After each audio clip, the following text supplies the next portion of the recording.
Hay más noticias ahora con mi colega Javier Arguedas. Efectivamente, Andrés, fijamos la mirada, por supuesto, en el conflicto palestino-israelí. El Ministerio de Salud de Gaza asegura que más de 100 civiles murieron por disparos de soldados israelíes contra una multitud de personas que aguardaban la llegada de un convoy con ayuda humanitaria en el norte de la franja. Según el ministerio, controlado por Hamás, otras 700 personas resultaron heridas. Las autoridades israelíes, por su parte, admitieron que sus tropas abrieron fuego contra una multitud que, a su juicio, suponía una amenaza durante la distribución de alimentos, pero que paralelamente hubo decenas de víctimas en una estampida después de que una multitud rodeara los camiones con ayuda humanitaria.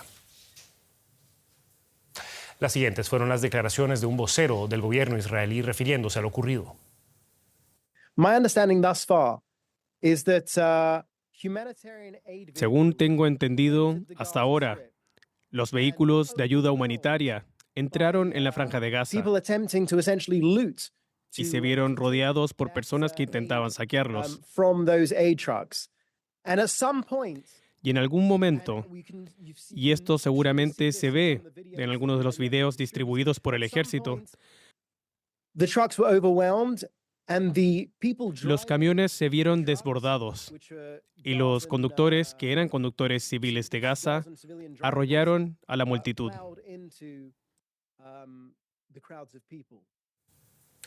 Y establecemos contacto con la ciudad de Jerusalén. Allí se encuentra el periodista Sal Emergui para brindarnos más detalles. Sal, ¿qué tal? Muy buenas noches. Bueno, tenemos como tantas veces informaciones contradictorias sobre lo que ocurrió exactamente. Con la cautela del caso, ¿qué hechos podemos dar por confirmados a esta hora?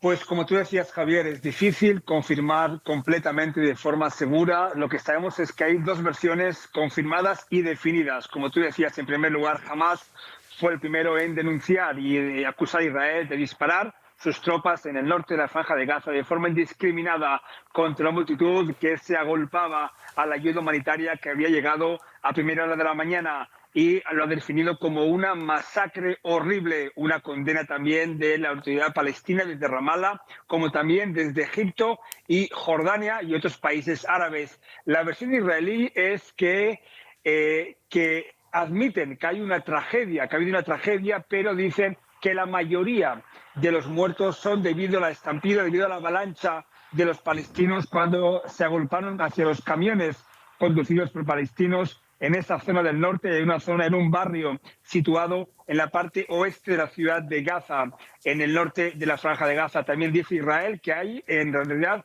dos incidentes. Uno, el de la estampida, donde fueron la mayoría de muertos, y luego, según Israel, un pequeño grupo de palestinos que se acercaron a un tanque, a unas posiciones israelíes, y recibieron disparos después de no hacer caso a los disparos al aire de los soldados. Por supuesto, son dos versiones completamente diferentes, pero lo que es un hecho confirmado y real es que esto demuestra también la desesperación en la que viven los palestinos de Gaza, sobre todo el norte de la Franja de Gaza, donde es muy difícil la llegada de la ayuda humanitaria, Javier. Sal, ¿qué tan difícil será corroborar las denuncias con el poco acceso que hay a la información independiente en la Franja de Gaza? Brevemente. Pues es bastante complicado, ya que tanto Israel como Egipto no permiten la entrada de prensa internacional, y Hamás, por supuesto, es un gobierno, un régimen que tampoco permite una información libre desde la Franja de Gaza, y por tanto debemos escuchar y atender a lo que dicen las versiones desde el ejército israelí, por un lado, y también del Ministerio de Sanidad o del Ministerio de Información de Hamás en la Franja de Gaza, Javier. Un hecho más que tendrá que juzgar la historia. Era el reporte de Sal Emergui desde la ciudad de Jerusalén. Muchísimas gracias, Sal. Hasta la próxima.